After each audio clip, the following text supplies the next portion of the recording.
Well, hi everyone. Got the RV Wingman here, watching out for RVers and doing what I can to help you make the right decisions about buying an RV. And if nothing else, help you avoid making some horrible mistakes. So, I just finished an interview with a man whose story will make you think twice. It will. You will think twice about who you will trust when buying an RV. Imagine this. Imagine me speaking without allergies. Imagine this. Spending over 60 grand on what should have been the RV of your dreams only to have it turn into a complete nightmare. Robert's experience with Camping World is an eye-opener, and it highlights the pitfalls and the frustrations that so many RV buyers face, but they don't often speak about it. If you've had an experience like Robert's, or if you want to share your thoughts, please drop a comment below, or better yet, call my 24-hour voicemail and leave a message for me like Robert did. The number is 1-330-WINGMAN. Yep, on the screen right now. If you don't want to spell it out, it's 1-330-946-4626. I listen to every voicemail and read every email, so let me hear from you. Okay, let's go ahead and get the conversation started and see how we can protect each other in the RV community. So you sent, or you actually called and left me a voicemail message about your botched installation on your fifth wheel hitch. Yeah. And which apparently that's just kind of the beginning of the problem. But as I say, there was some from Camping World in the wrong places. Kind of tell me what's going on, and I'll see if I can help you. Yeah, it seems like they were just in a big hurry when they put it in. They bolted it together and got it in the wrong spot. You know, not only the rails in the wrong spot, but the center of the kingpin is 5 inches behind the center of the axle, which gave you a drivability problem. And I've talked to them a couple times, and they're not willing to, replace the bed, because that's what they're going to have to do. There's only two ways you can do it.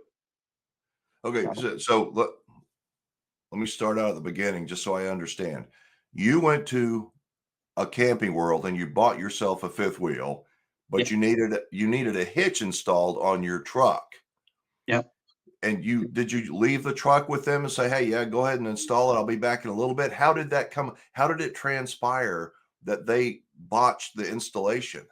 Well, it was on September the 21st of this year, and I went up there to sign the papers for the fifth wheel. I mean, Yeah. for the trailer and everything.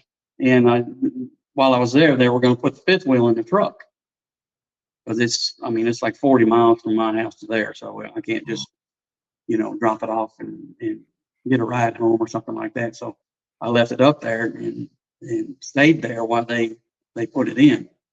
And I actually asked the technician, how long is this going to take? And he said, "I don't know. I've never put one in before." Oh.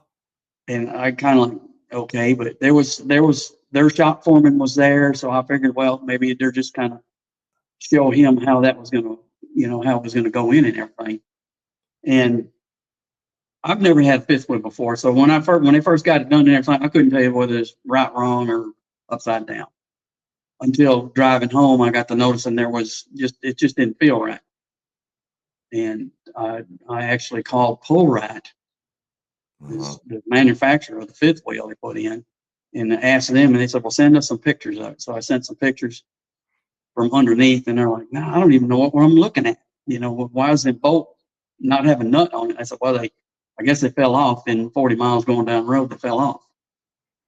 And they wanted some pictures of the capture plate, which I sent them, and they are like, "That's not even the right capture plate. That's the old, outdated capture plate." And this is the day you took delivery. This is when you took delivery of your fifth wheel. Yeah. Okay. Yeah. So after that, you contacted Camping World, and what did they tell you? Bring it back and we'll fix it, or? Oh yeah, that was after the whole debacle with the trailer. I went from customer to enemy in less than 24 hours. Yeah, but what happened? You contacted them and said, "Hey, you guys screwed up." I imagine. Yeah. I took the truck up there and got the service manager out there. Of course, she doesn't even know what she's looking at. So they had 3 or 4 techs out there crawling underneath the truck, and they came to the conclusion, oh yeah, it ain't in there right. It wasn't hard to figure out, because I had. And besides an I'm sorry, I guess you got an I'm sorry, which isn't worth a whole lot, but No, I barely got that. The general manager wasn't there, so he couldn't make any kind of decision on what was going on. So I told him, I said, that's got to be, Hitch is going to have to be taken out, and it's going to have to be put back in, and it's not going to be done by y'all. It's going to be done by a place that does the hitches for them. Right. And I also told us that the bed's going to have to be replaced because, you're going to have at least 5 or 6 holes that, are going to be in the wrong spot. Now, have you talked to anybody about, so let me just make sure I understand. So that they kind of shrugged their shoulders and said, we'll fix it. You had no faith in them, essentially. And you said, I'm going to take it to somebody else who's going to put it on right. And now you're left with you've got your installation is correct, but you've got these holes through your bed of your truck. Yeah. Does that have an effect on the, I don't know, structural integrity, or is it just looks, or I don't know. What RAM won't warranty it. You cannot weld on the bed. You cannot weld on the chassis whatsoever, or they'll void the warranty. Okay, so what happened though? I mean, who did what? I haven't heard back from them. They called me the other day, and the first thing that the general manager said, well, we're not paying for a new bed. I just hung up on him. Okay. Because there's only 2 ways to fix it, and that's it. One way is expensive, and the other one is still kind of expensive, but that's just the way it is. So what I'm hearing, I'm trying to kind of not put words in your mouth, but understand. Camping World screws up, and they say, sorry, we could have fixed it, but you decided to take it to someplace else for whatever reason, and so you're on your own. Well, what I did is I took it to the place that actually does their hitches for them. And that guy looked at it maybe 10 seconds and said, that's in there wrong. He said, who put that in there? I said, Camping World in Tyler. And he said, well, why did they put it in? We're the ones that usually put the hitches in for them. And then when I didn't go back to them, to Camping World, they want to stick some kind of plastic plugs in the hole and put a spray on bed liner on it and take care of it the way it looks. I'm like, no, the truck is going to get back to the way it was before y'all did what you did. And that's all there is to it. Okay. Again, I'm not a lawyer, and you probably already thought of these things, but I'm going to give you just some what you just said. The first thing is I would try and get the person that normally does the installation of those hitches to put anything in writing that says, hey, it's messed up. Thanks for doing business with me, but it was installed improperly. Get some kind of documentation from them, and the reason is that if all else fails, you are in Texas, and Texas, I believe, small claims court, you can go up to $20,000 in Texas, which is a lot. Yep. Most states are like $5,000. And if you sue in small claims court, it's my belief that the dealer, Camping World, will not send a lawyer down for a $5,000 claim or a $7,000 claim or whatever it happens to be, and you will get a judgment in your favor. That's what I think that would happen. Yeah. But in order to do that, go ahead. I'm going to separate the two because I can actually take the technician that put the hitch in. I can take him to small claims court too. Yeah, but if he doesn't have any money, he's a technician, not putting him down. Well, I'm going to get him for the cost of having to remove and replace the hitch, which is going to be around, to remove and replace, it's going to be like $600. Plus, I've got to buy a new hardware kit because the hardware that's supposed to be used on it, I don't know what happened to it. They didn't use it. Okay, and that may work. And again, you and I haven't rehearsed any of this, and you may not like what I'm going to say, but I'm afraid that going after the tech may be not your most efficient use of time. That he was an employee, or that she was an employee of Camping World, and Camping World is the target, especially if they had a service manager and you had several people that were there. When you took it back, they got underneath and go, hey, this ain't right. And so the first thing I do is I try to get something in writing, I believe, from the people that install their hitches most of the time. then I would try to get something in writing from the service manager, even though you said she doesn't know, up from down, so to speak, something acknowledging the situation and accepting any level of responsibility. Could you let me know where we stand, and take the high road that, you called the other day and I was upset and hopefully you can understand me being, upset about this, but can you let me know where we stand and let her put something in writing? Now you've got something in writing from Camping World. You've got something in writing from the Hitch people, and now you've got something. Until you have those kinds of things, somebody's going to say, "Well, we didn't say that. No, that's not right. He just took Yeah. it without. We told him not to take it. And he took it anyway." So it's a he said, she said, and I'm suggesting it's a pain in the butt.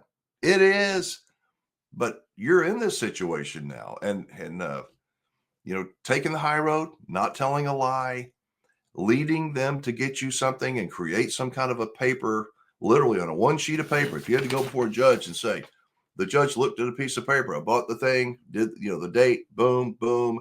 Tommy was tech, just not everything, but just a high level bullet list. I Yeah. think that would be helpful anyway, no matter what, just so you've got some documentation. But you said when you and I introduced ourselves for a couple of minutes the other day on the phone, you said that there were other issues with your RV. I don't even know what you bought. Was it new, used? What did you buy and what's happened with that? It was a Primetime Crusader. It was a 2024 Primetime Crusader. Brand new. Yeah. Well, the manufacturer date on there said 7/23, but it was sold as a 24. Had there been any previous owners? No. Okay, No. so it was essentially new, but it was built back in 2023. Yeah. Did you get any kind of, have you taken it back to get any work done? Where is the camper now? Right now it's sitting next door at a different RV place getting fixed. Because I brought it back to them. I actually brought it back to them the very next day after we signed for it, and it had problems, and they wouldn't take it. You got to have an appointment. And then I brought the trailer back to them. I had a list of, I think, 16 or 17 things for them to fix. One of them was a bad water leak on the shower drain. You couldn't even use it. And I gave them the list and everything, and I told them, I said, I'm not going to come pick it up until it's fixed. And that's all there is to it. Is, if you want to treat me like the enemy, I'll treat you the same way. But you did pick it up and you left. Yeah, I picked it up because the general manager called me and told me if I didn't come pick it up, he's going to start charging me storage fees. Okay. I have heard these kinds of stories for years, and it's never fun. It's never, and I eventually in a couple of minutes, I want you to, do the coulda, woulda, shoulda, what you should have done and what advice. Because the reason for these interviews, for me visiting with people, is to try to give you something that other people may not have thought of, that you may not have thought of, that might be a pathway forward. There's nothing going to be easy here. It's not. And so create as they call it, a defect diary. My concern is that you took the truck away, or the RV away from Camping World, when they said that we can't do it because it's too slow, or they can't get to you in time. You didn't have an appointment.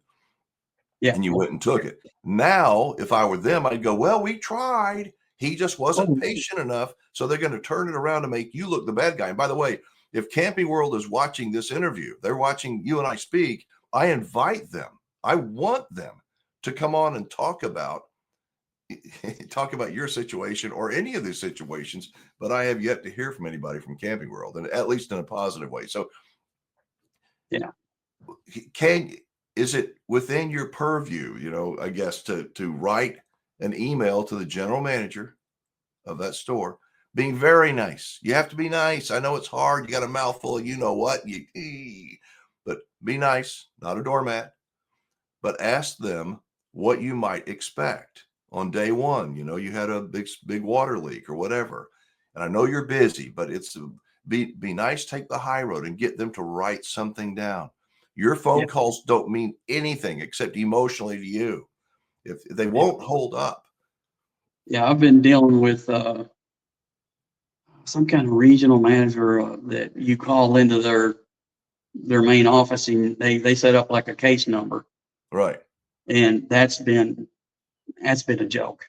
How You know, much in writing have you got? Correspondence.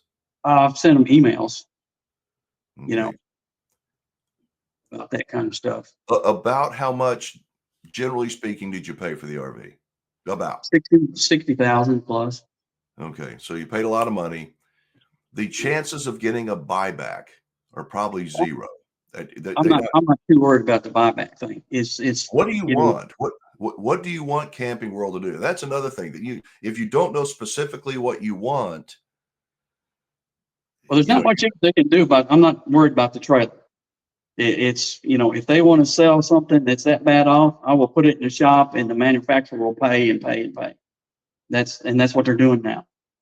They're up to over 40 hours worth of work, just labor wise. That's not including all the stuff they had to buy to repair it. oh, this So, has been approved. You've had it approved from the manufacturer oh, that you. it's all warranty. Yeah, Okay, it's if all it's in warranty. writing, you get it in writing. It And is in writing. Yeah. okay, and Yeah. I would create one chain of events for your truck and your hitch, another one with the camper and with the warranty issues. Yeah. And be prepared for. I know it's winter time in Texas. You may not use the camper as much as you would normally use it next summer, but now's a good time to have it in the shop if you're not going to need it, and Yeah. get those repairs made. In retrospect, I have to assume you did not get an independent third party inspection. On the trailer? Yeah, when they did the No, walkthrough, you didn't go through and make sure everything was working no, properly. not even close. They didn't even have the water hooked up to it when they did it, because I've asked for the PDI on the trailer. Anything that says where you inspected the gas system, somebody checked the air pressure and tires, all that, nothing. Yeah, I don't think you're going to get that. I think you Yeah. can ask for it, but get them to deny it in writing. At $20,000 in small claims court, I'm telling you, you can do an awful lot. I think you have two different situations: one with the truck, one with the camper. And when a small claims court judge looks at that, they see that this has been a problem. But it's not going to be what you want. It's never fun. And I know that you say that you're not worried about the camper, and I hope you're right, Robert. I hope you're right. I hope that the warranty goes, everything's good, instead of going, well, we could only do 10 hours, the rest of it's on you. Then that's your Christmas present right there. You Yeah. don't want that. It's all, the only thing that hasn't been approved there is when I got the thing, it had a hole in the awning. And Lippert won't pay for the labor, but they went ahead and supplied the new material for the awning. And you didn't know that when you purchased it. No, they didn't even push it out. They didn't Why? even turn the air conditioners on. They didn't turn the heater on. They didn't do anything. Why did you not ask them to turn it on, make it operable, hook it up, make sure it's That's, campground ready? that's I just assumed that, because we deal with them all the time. We buy stuff from them. So I just assumed that, well, they're not going to do that to me. They're not going to do this. They're not going to do that. And,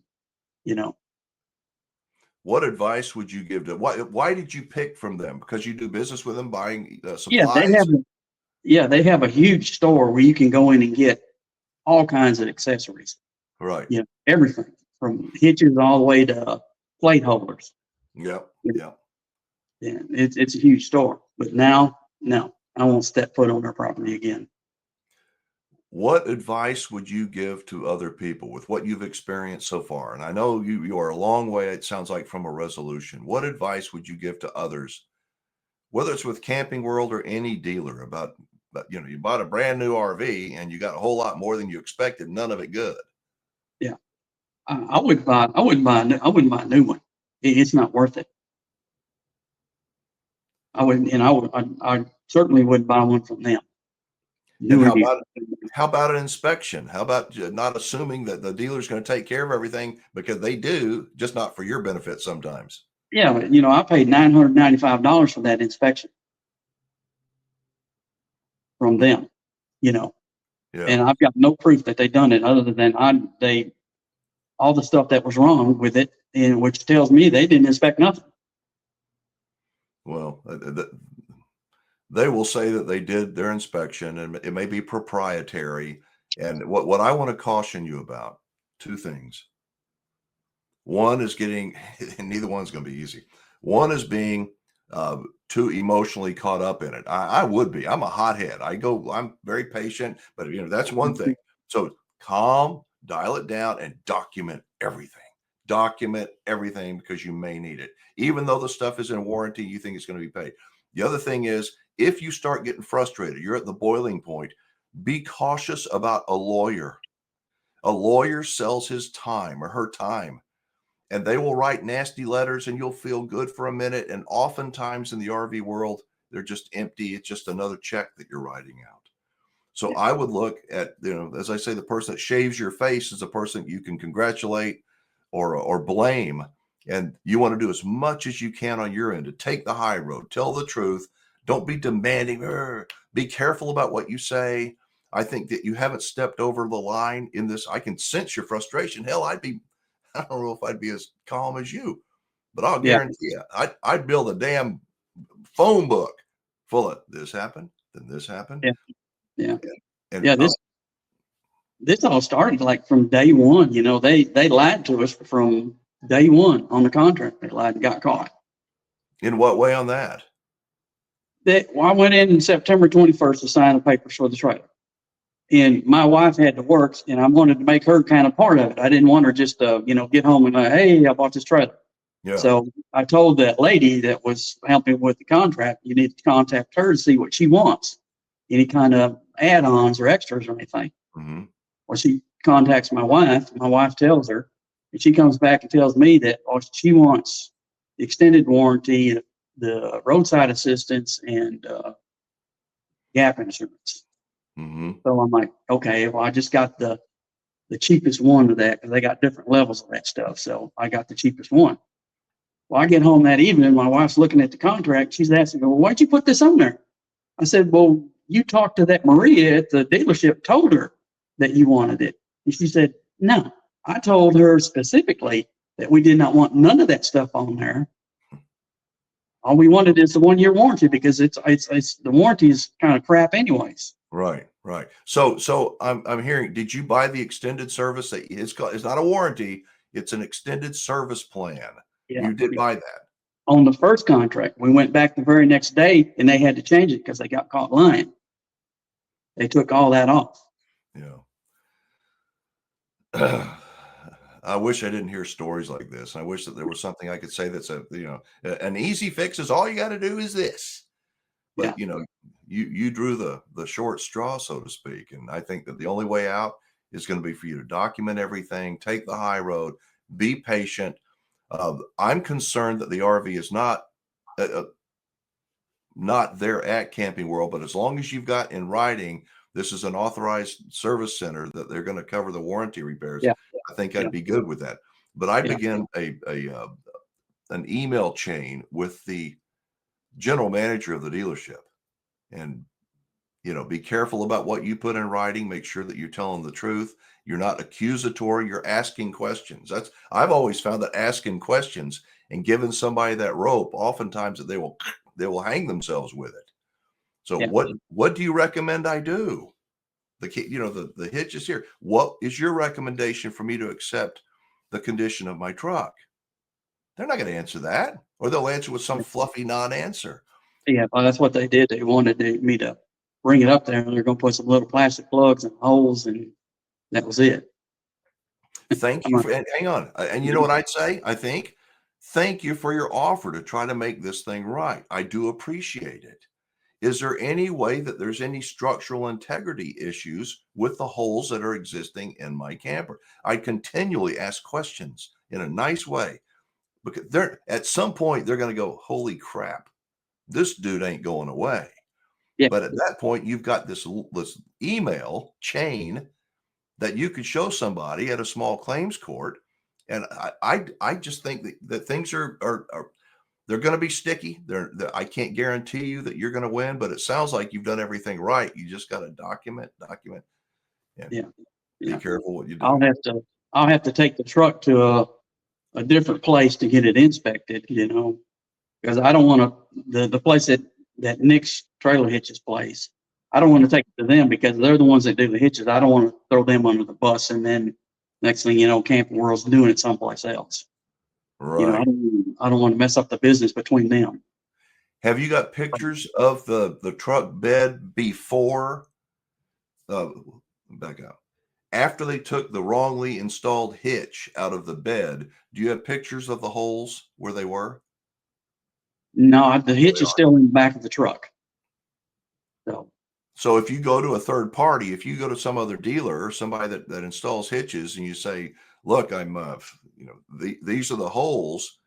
Can you make any recommendations? And if they say, oh God, or they may say, hey, that's not a problem.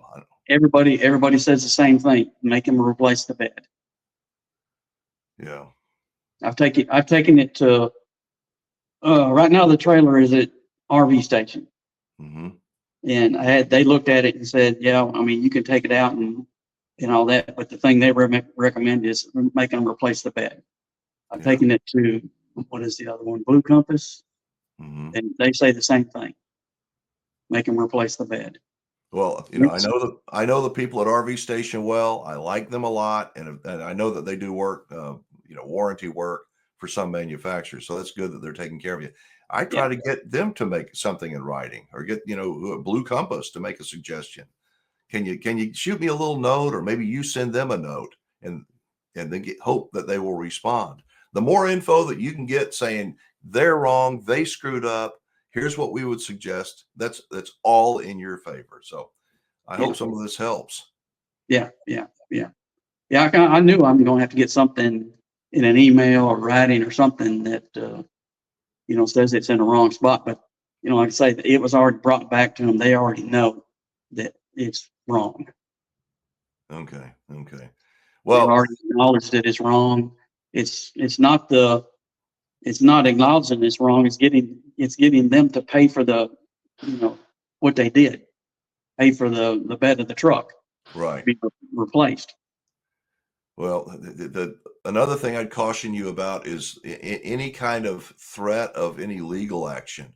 Once you say that, and you think you're not getting anything now, you ain't gonna get nothing. Once you say, we'll see what happens in small claims court, or I'm gonna get an attorney. Don't do that. Just it's hard. Turn the other cheek, take the high road, and know that at the end of the day, you are in the right. They are in the wrong. Bad RV dealers, bad manufacturers need to be called out. That's one of the reasons I do these videos. It gives me great confidence that other people are going, holy crap, we need to get an inspection. We need to, don't just believe somebody because they're nice. Yeah. Well, the thing is, I don't understand is why would they sell a trailer like that? And then, I mean, are they expecting the customer to just like, okay, well, it's just the way that it is. And we'll just take it like it is. I mean, what good is it? I think it's doing them any good for the manufacturer. You don't want the answer. The answer, they do it because people like you are willing to trust them. And there are thousands of people, I believe, that have trusted them. And that's why the RV industry has got such a bad reputation with so many people. And thank God we have social media. You got to be careful about what you say on social media. It's got to be the truth. But you're telling the truth, and hopefully the word will get out. Hopefully somebody at Camping World is going to go, holy crap. And so here's my promise to you. When this video runs, if Camping World wants to get on and dispute it, I promise you I will let them on. If you get some kind of an offer to settle this situation, and part of that offer is they're going to require that this video be taken down, I will take it down. But only if you get a resolution. Otherwise, why give up the leverage? People need to know what happens to good people like you. I mean, $60,000 on a camper, I guarantee you that. I don't know, but I would think it was a little bit of money for you. It was an important, big decision. Yeah. It's our third camper that we bought. So yeah, we have another one at home that we can use. Just Yeah. Well, but like I said, I still don't understand the whole thing. Why sell it like that? Because it's going to be brought back. It doesn't matter if you have an inspection on it. It's going to be it would have to have gotten left there. I couldn't have left with it, Yeah. and why are they not making these trailers ready when they get them? If it rolls up on somebody gets a trailer delivered to their RV dealership, why is it not gone through before it's even available to the public? Well, a good That's what I dealer will understand. a good dealer will go through it. A great dealer will go through it probably a couple of times, and a really great dealer will hook it up before you take off and say, "Here's how you work the slide. See, the heater's working now. This is how you Yeah, do all the water's hooked up. This is how it works." And they know, and you know, it will save them time in the long run. It'll give you confidence. I don't blame you for not setting foot back in that store again. yeah, yeah. It won't happen. Yeah. I, All right. I, Well, the thing is, that I have to kind of watch my wife because she was madder than I am. I shouldn't be laughing, but I can see why. Is there do you have any questions for me, or is this kind of, I don't know, hopefully I've given you some things to kind of think about, even if you don't want to hear them. Yeah, yeah, yeah. I kind of already understand what I'm gonna have to do about the truck and all that. So, Yeah. and the trailer is what it is. It's just, it's like my wife is like, well, why do you keep telling them to fix this and fix that? And I said, well, that's what they get. Yeah. They should have had it done beforehand. Now it's costing them thousands of dollars to take Yeah. care of it. And I'm not one that's going to go, well, it's just the way it is. If it doesn't work, it doesn't work. No. Right.